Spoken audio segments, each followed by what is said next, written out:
آپ دیکھیں گے محرم میں سیاہ کپڑے پہن کے جلوس کے آگے اورنگزیب ٹس سے بس نہیں ہو. پھر انہوں نے ایک عجیب ترکیب کی کہ کسی گاؤں میں پہلی مرتبہ ہاتھی آیا، ایک بہت بڑے فتنے کی بنیاد بن گیا. یہ 16 مہینے کی نمازیں تو ہماری عقارت نہیں، محنت روپڑ پڑی. حضور نے پوچھا کیوں رکھتے ہو 10ویں محرم کا روزہ؟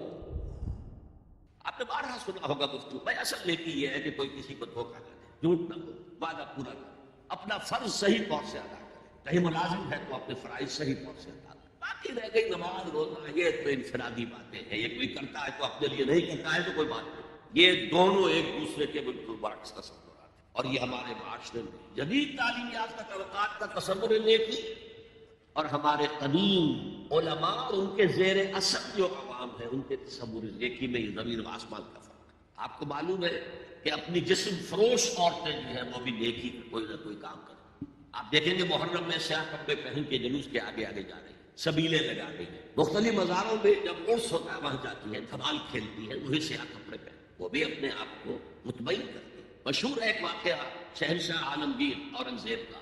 اس نے دلی میں گانے بجانے پر پابندی لگا دی. اب ظاہر بات ہے جن کا یہ پیشہ تھا ان کا دھندا ختم تو آمد بھی ختم. لاکھ کوششیں کی لیکن اورنگزیب ٹس سے بس نہیں ہو. پھر انہوں نے ایک عجیب ترکیب کی. وہ دریائے جمنا بالکل ساتھ بہتا تھا، یہ قلعہ اس شکل میں بنایا گیا، اب تو ذرا فاصلے پر. تو ایک کشتی میں وہ جمع ہو گئے، سازندے بھی اور ساز بھی اور گاتے بجاتے ہوئے. انہیں معلوم تھا فلاں وقت جو ہے بادشاہ جھروکے میں بیٹھ کر دریا کی سیر کرتا ہے، وہاں سے گزرے اور ایک شعر گاتے ہوئے گزرے. در کوئے نیک نامی مارا گزر نہ دارم، در تو نمی پسندی تقدیر قدارا. در کوئے نیک نامی، یہ نیکی جو ہے اس کے کوچے میں ہمارا گزر ہی نہیں. در کوئے نیک نامی مارا گزر نہ دارم، یہ تو اللہ کی طرف سے فیصلہ ہے، اس کی مقرر کردہ تقدیر ہے. گر تو نمی پسندی تغییر کن قزارا، اگر تجھے پسند نہیں ہے تو تقدیر بدل دے. تو بادشاہ ہنس پڑا اور اس نے کہا کہ ٹھیک ہے بھائی، گانے بجانے کی حد تک تمہیں جانا. تو ہر ایک طبقے کا اپنا ایک تصور ہے نیکی کا. جیسے میں نے پہلے عرض کیا بڑے بڑے ڈاکو جو ہے وہ اپنے علاقے کے بیواؤں یتیموں کی سرپرستی کرتے ہیں، ویسے نہایت درندگی صفاقی انسانی جان کی کوئی حیثیت نہیں. تو نیکی اصل میں کس شے کا نام ہے، کون سی ٹریا کا نام ہے، نیکی حقیقت میں کیا ہے، وہ ہے اس آیت کا مضمون. میں مثال دیا کرتا ہوں، ایک عام قصہ ہے کہ کسی گاؤں میں پہلی مرتبہ ہاتھی آیا. اب وہاں نابینا لوگ جو تھے انہیں بھی پتہ چلا ایک عجیب جانور آیا ہے. وہ آئے اور کسی نے اس کی ٹانگ کو ٹٹولا. انہوں نے کہا ہاتھی ایک ستون کے مانند ہے. کسی کا اس کے کان کے اوپر ہاتھ پڑا، اس نے کہا چھاج کے مانند ہے وہ. کسی نے پیٹ کو ٹٹولا، بہت بڑا ڈھول ہے وہ. بالکل یہی معاملہ ہے نیکی کے تصور کے بارے میں. اڑائے کچھ ورق لالے نے، کچھ نرگس نے، کچھ گل نے، چمن میں ہر طرف بکھری ہوئی ہے داستان میری. کسی نے نیکی کا ایک حصہ لے لیا، کسی نے دوسرا لے لیا، کسی نے تیسرا لے لیا. وہ مکمل سراپا نیکی، حقیقی نیکی کس میں ہے، یہ ہے اس آیت کا مضمون. اب چوتھے نمبر پر یہ تمہیدی باتیں جو میں عرض کر رہا ہوں، اس آیت کا پس منظر کیا ہے جسے ہم کہتے ہیں شان نزول. کیا بحث چل رہی تھی جس میں ہدایت کے لیے یہ آیت نازل ہوئی؟ تو ذہن میں رکھیے کہ تحویل قبلہ اس آیت کا پس منظر ہے، شان نزول. آپ کو معلوم ہے مکے میں جب تک حضور رہے، آپ جب نماز پڑھتے تھے تو آپ جنوبی جانب کھڑے ہوتے تھے، یعنی رکن یمانی اور وہ کونا کہ جس میں حجر اسود نصب ہے، ان دونوں کے درمیان کھڑے ہوئے کعبے کی طرف رخ کیا. تو اسی رخ پر بیت المقدس بھی ہے. اسے کہتے ہیں استقبال قبلتین، دونوں قبلوں کا بیک وقت استقبال ہو گیا، رخ ہو گیا دونوں طرف، خانہ کعبہ کے بھی اور بیت المقدس کے بھی. مدینے میں آ کر تو یہ ناممکن ہے. اب اگر کعبے کی طرف رخ کرو گے تو بیت المقدس کی طرف پشت ہو جائے گی، وہ شمال میں ہے، یہ جنوب میں. اگر بیت المقدس کی طرف رخ کرو گے تو کعبے کی طرف نیچ ہوگی. لیکن آپ کو معلوم ہے کہ حضور نے 16 یا 17 مہینے مدینے آنے کے بعد بیت المقدس کی طرف رخ کر کے نماز پڑھی. اب ایک شکل تو یہ ہے کہ یہ حضور کا ذاتی اجتہاد ہو اور اس کو اللہ نے تسلیم کر دیا ہو کہ ٹھیک ہے، یہ بھی ممکن ہے. اسے تقریر کہتے ہیں اصطلاح میں. حدیث کس چیز کا نام ہے؟ حضور کا قول یا فعل یا تقریر. پہلی دونوں چیزوں تو آپ جانتے، قول اور فعل. یہ تقریر کیا ہے؟ حضور کے سامنے کوئی کام کیا گیا اور حضور نے نہیں روکا، تو امپلائڈ ہے اس کے اندر کہ یہ کام حرام نہیں ہے، حضور کے سامنے ہوا ہے، آپ نے روکا نہیں. تو اگر یہ ذاتی اجتہاد تھا تو تقریر ہو گئی اس کی اللہ کی طرف سے. لیکن زیادہ غالب ہے وہ یہ ہے کہ یہ اللہ کے حکم سے حضور نے کیا.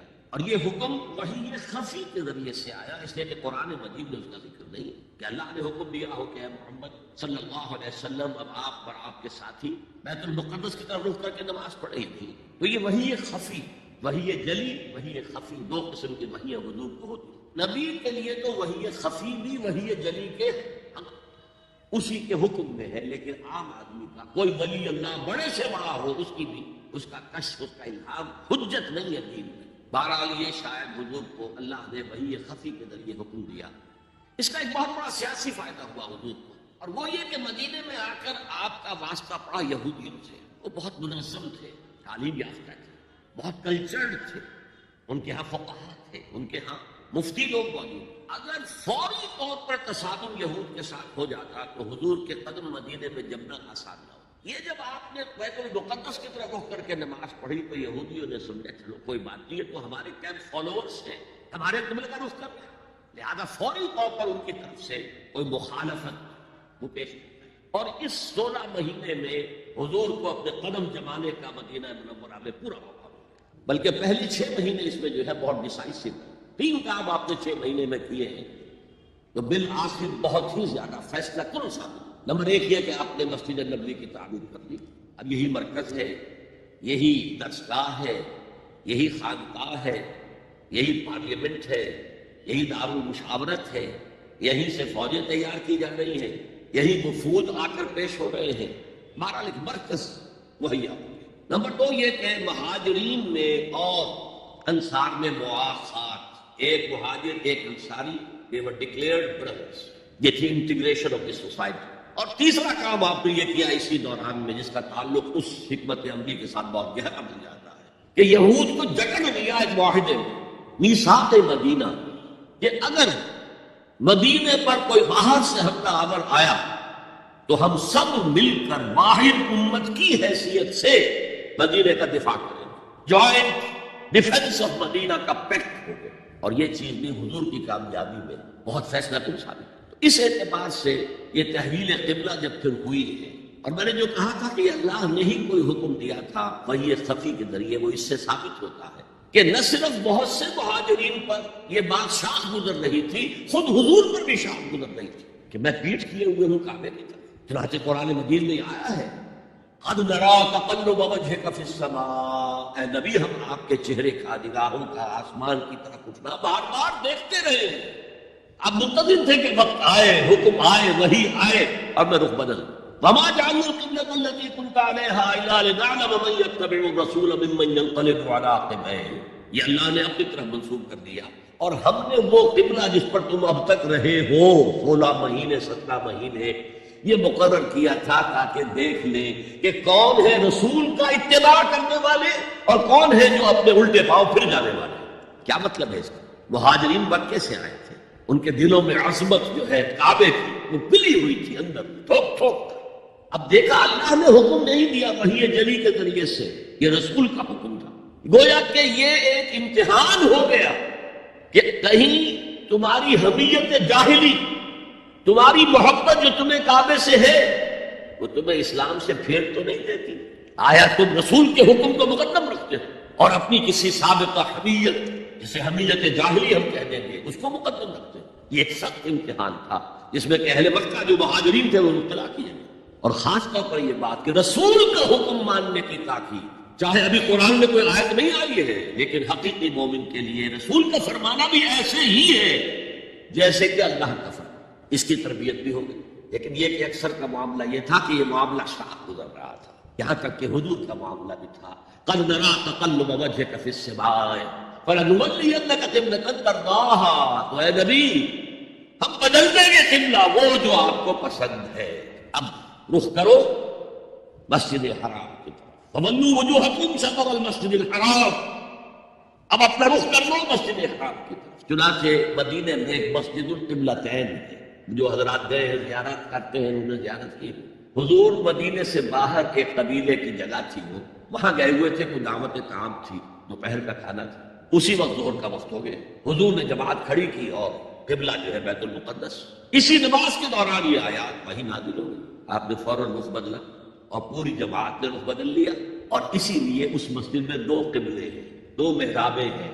ایک شمال کی جانب بیت المقدس کی جانب، دوسری جنوب کی جانب یعنی مکہ مکرمہ۔ اب یہ تحویل قبلہ جو ہے یہ ہے بات اصل میں سمجھنے کی، ایک بہت بڑے فتنے کی بنیاد بن گیا۔ فتنہ آزمائش کو کہتے ہیں اور فتنہ فساد کو بھی کہتے ہیں۔ فساد یہودیوں کی طرف سے شروع ہوا، یہ کیسا نبی ہے جس کا قبلہ ہی معین نہیں؟ ابھی یہ شمال کی طرف رخ کر کے نماز پڑھ رہا تھا اور اب اس نے جو ہے جنوب کی طرف رخ کر لیا، کیسا رسول نہیں، کیسا نبی ہے؟ حضور کے خلاف لوگوں کو بھڑکانے کا انہیں اب ایک موقع آتا ہے۔ اور آپ کے علم میں ہے کہ اوس اور خزرج کے جو عوام ہیں وہ یہود کے بہت زیر اثر تھے، بہت زیر اثر۔ وہی بات کو سمجھتے کہ ہمارے پاس نہ کوئی شریعت ہے، نہ کتاب ہے، نہ کوئی قانون ہے، نہ ہمارے یہاں کوئی مفتی ہے، نہ قاضی ہے۔ ان کے ہاں تو کتاب ہے، شریعت ہے، مفتی ہے، قاضی ہے، ان کا بڑا کلچرڈ لوگ ہیں، ایک روک تھا۔ لہذا یہ ایک ان کو موقع مل گیا کہ اس پر لوگوں کے جذبات کو بھڑکائیں اور حضور سے برگشتہ۔ دوسری طرف سادہ نو مسلمانوں کے اندر بھی ایک فتنہ بطور آزمائش آ گیا کہ اگر اصل قبلہ یہ تھا تو یہ 16 مہینے کی نمازیں تو ہماری اکارت نہیں، غلط رخ پر پڑی ہے، اور نماز تو دین کا اصل ستون ہے اور یہ نماز ہماری ظاہر ہے۔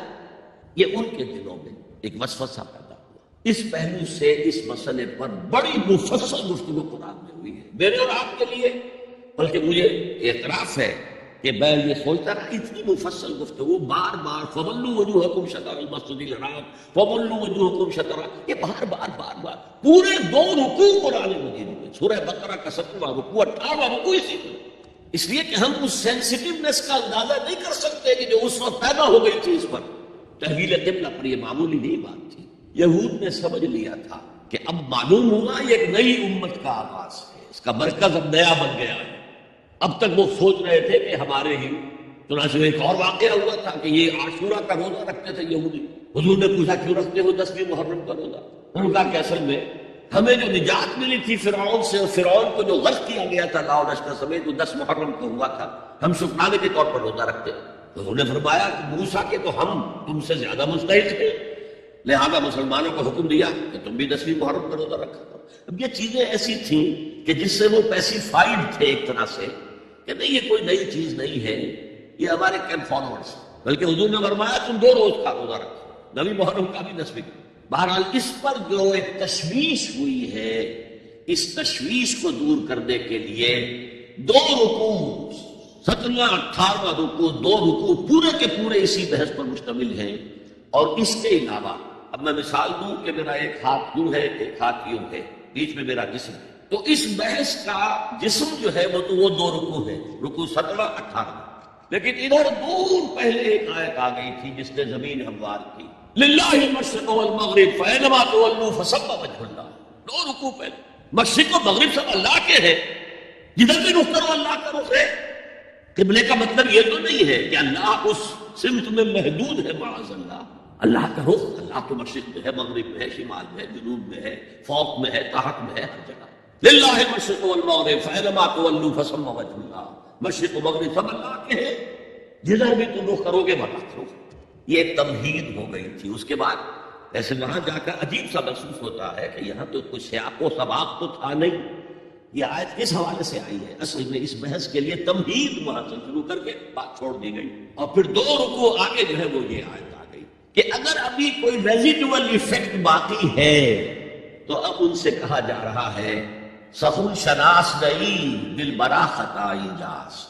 لوگوں تم بات نہیں سمجھتے، سخن شناس نہیں ہو اے میرے محبوب، دل برا، سخن شناس نہیں دل برا خطائی جا، خطا یہاں ہے، تم جسے اصل نیکی سمجھ بیٹھے ہو، ریچول ظاہری شکل، وہ اصل نیکی نہیں ہے، وہ کل نیکی نہیں ہے۔ نیکی تو اصل میں ایک روح ہے جو پورے وجود میں سرایت کرتی ہے، ایک بالکل مختلف انسان وجود میں لاتی ہے، ایک پورا مختلف کردار وجود میں لاتی ہے۔ نیکی تو حقیقت میں وہ ہے